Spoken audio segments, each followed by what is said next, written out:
안녕하세요. 2년을 채우지 못하고 이혼을 하게 된 30대 초반의 여성입니다. 이 사연을 말씀드리기까진 많은 용기가 필요했어요. 아는 사람한테 이야기하자니 너무 부끄러워서 이렇게 익명으로 사연을 적어봅니다. 남편과 저는 같은 건물에서 일하면서 알게 되었습니다.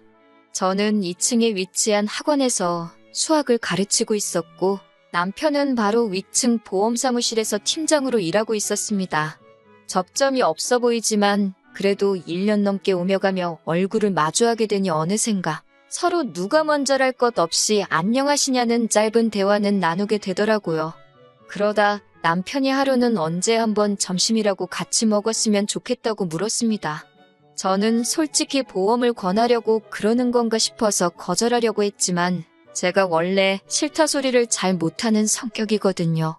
자의반 타의반으로 주말에 만나 점심도 먹고 차도 한잔 마시게 되었는데 보험에 비읍자도 안 꺼내더라고요. 그러더니 오래전부터 저한테 관심이 있었다면서 정식으로 만나보고 싶다고 했습니다. 남편의 솔직한 말에 마음의 문을 열게 되었고 그날을 계기로 저희는 연인이 되었어요. 그리고 사귄 지 한 10개월 만에 남편이 청혼까지 해왔습니다. 결혼 이야기가 오가면서 양가 어른들도 뵙게 되었어요. 시아버지께서는 서울 근교의 대학 강단에 서시는 대학 교수로 사회적 명망이 있으신 분이셨습니다. 방송에도 몇 번 나오셨을 정도예요. 비록 결혼식을 올리기 전까지 자주 뵙지는 못했지만 그래도 찾아뵐 때면 항상 저를 웃는 얼굴로 대해주셨고 말씀도 젠틀하게 하셔서 정말 멋진 인품을 가지셨다고 생각했어요. 그리고 아들은 아빠 닮는다잖아요. 제 남편도 언젠간 저렇게 나이가 들어갈 거라고 생각하니 더욱더 결혼에 대한 확신을 갖게 되었습니다. 혼수나 예단 같은 건 시댁이나 저희 집이나 남들 눈에 부끄럽지 않을 정도로만 하자는데 동의했습니다. 하지만 역시 신혼살림을 할 집이 문제였어요. 시부모님께서는 한 2년만 같이 살자고 하셨습니다. 저에게 가풍도 익히고 한가족으로서 정도 붙이면 좋지 않겠냐고 하시면서 말이지요. 대신 2년 후에 저희가 독립을 하고 싶다고 하면 그땐 집을 사주신다고 하셨습니다.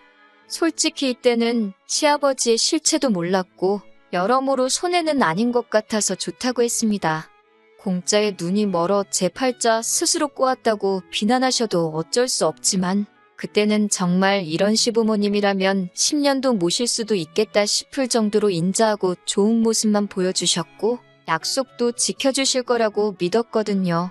하지만 열길 물속은 알아도 한길 사람 속은 모른다더니 결혼하고 나니까 그전에는 보이지 않았던 것들이 눈에 들어오기 시작했습니다.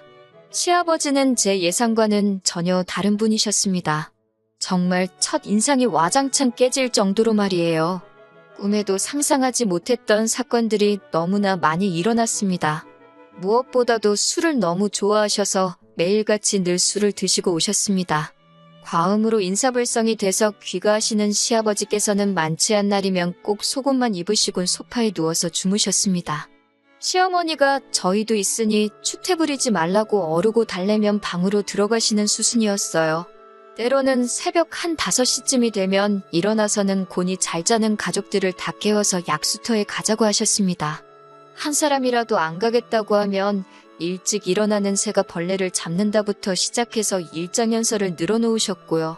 같이 살기 시작한 지 한 반년쯤 됐던 날이에요. 새벽 2시 반쯤이었는데 시어머니가 남편을 조용히 깨우시더라고요.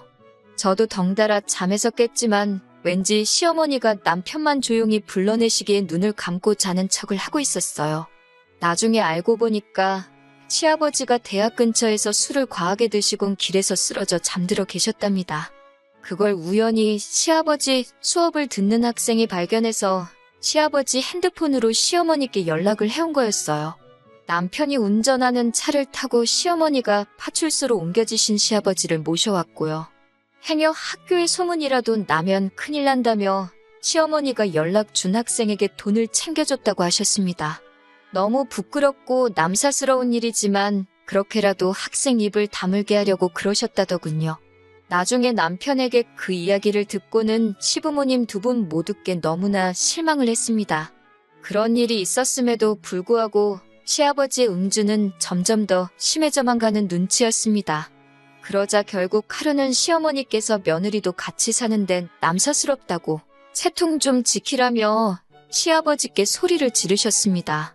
같이 사는 동안 시어머니가 시아버지께 이런저런 잔소리를 하시는 건 봤어도 큰 소리를 내시는 건 본 적이 없었기에 저나 남편이나 깜짝 놀랐습니다. 시아버지께서도 처음엔 당황하신 듯 하더니 이내 TV 옆에 있던 수석을 집어드셔서는 거실 테이블에 집어 던지셨습니다. 시어머니더러 마누라가 남편을 무시하니 술을 안 마실 수가 있냐면서요. 테이블 유리가 다 깨지면서 집안은 순식간에 난장판이 되었고요. 소리가 어찌나 컸는지 아랫집에서 무슨 일 있냐고 인터폰을 해올 정도였으니까요. 태어나서 한 번도 이런 상황을 직접 겪어본 적 없었던 저는 말 그대로 심장이 터지는 줄 알았습니다. 시아버지께서 저에게 배우라고 한 가풍이 이런 건가 어이가 없었네요. 시어머니는 주저앉아서 당신 팔자를 한탄하시면서 우시고 저는 그런 시어머니를 달래며 집을 치워야만 했습니다. 시아버지는 욕을 하며 집 밖으로 나가셨고 걱정이 된다며 남편은 시아버지 뒤를 따라 나갔고요. 놀라운 건 이런 대소동이 있었지만 그 다음 날 가족 중 누구 하나 먼저 이 일을 입에 담는 사람이 없었다는 거예요. 사실 무엇보다도 시어머니와 저희 부부를 답답하게 한 건 시아버지는 다음 날이 되면 아무 일도 없었다는 듯이 행동을 하신다는 점이었습니다. 처음에는 어찌나 태연하게 연기를 하시는지 정말 기억을 못 하시나? 기억력에 문제가 있으신 건 아닌가 싶더라고요. 결국 한 1년쯤 지났을 때 저는 남편에게 우리 제발 나가 살면 안 되냐고 물었습니다.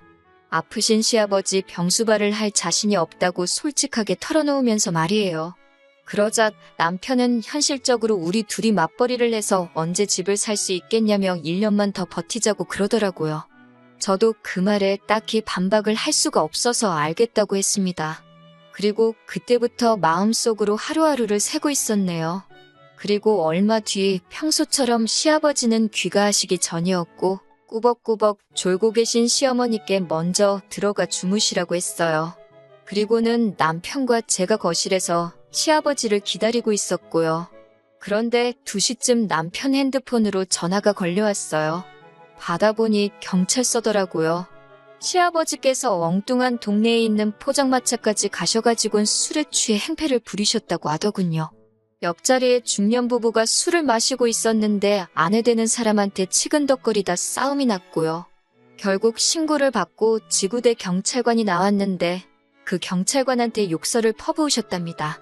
남편은 그 이야기를 듣자마자 앞에 쩔쩔매면서 지금 당장 모시러 가겠다고 죄송하다고 연신사과를 하고 있었어요. 이게 무슨 개망신인가 싶었습니다. 그래도 다행히 시아버지를 알아보는 사람은 없었나 보더라고요. 새벽동이 틀 때쯤 시아버지와 남편이 집으로 돌아왔습니다.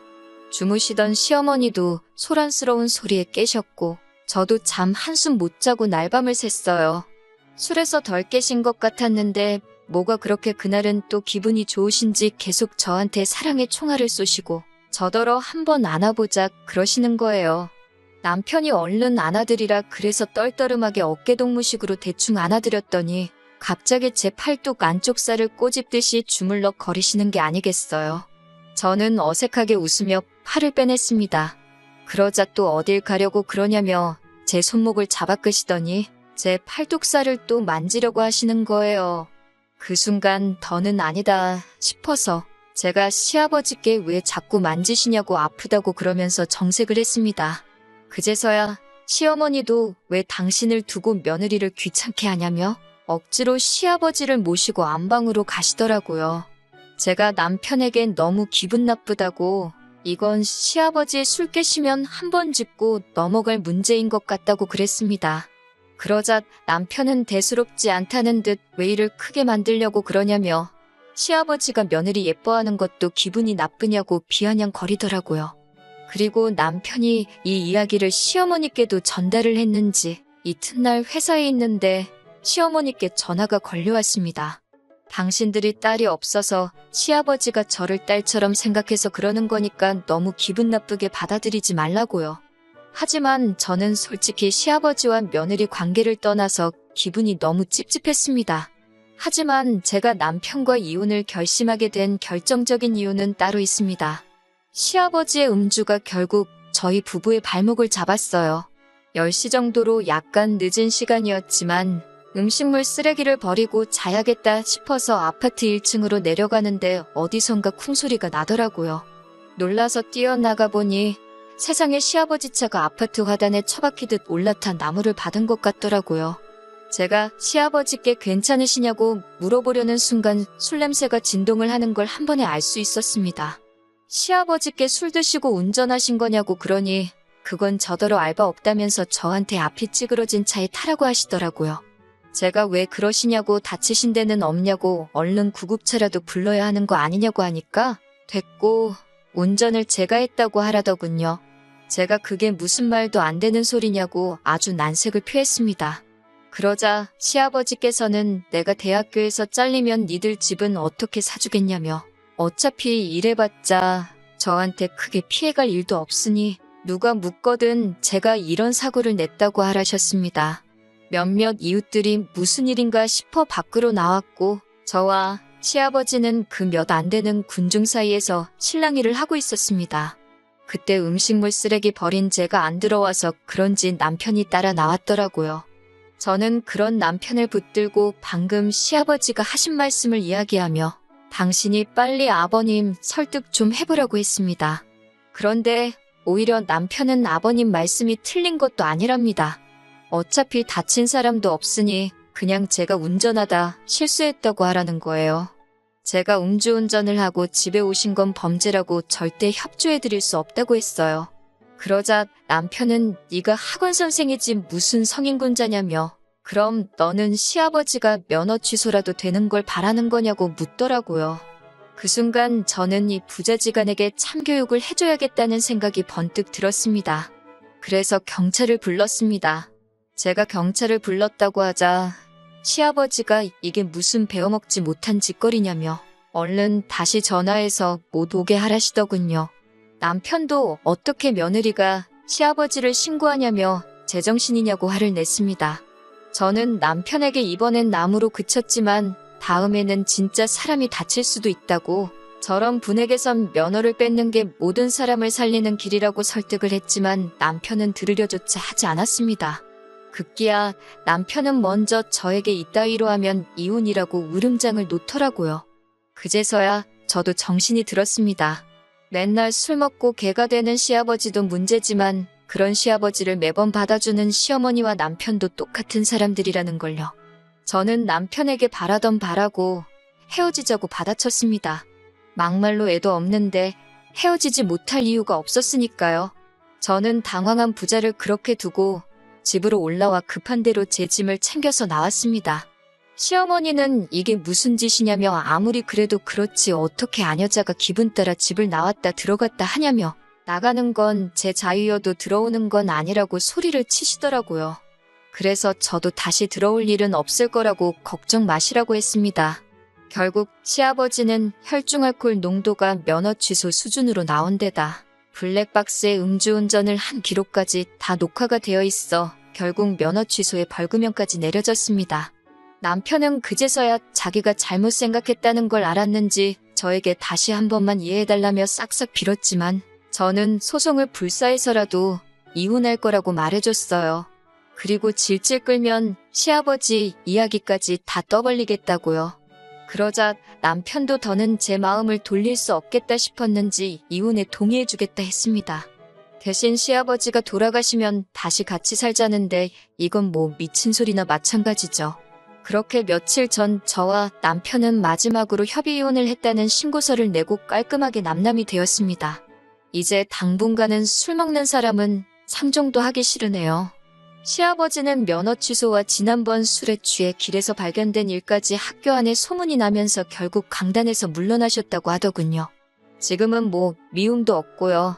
그냥 시아버지가 건강관리 잘 하셔서 오래 사시면 좋겠습니다.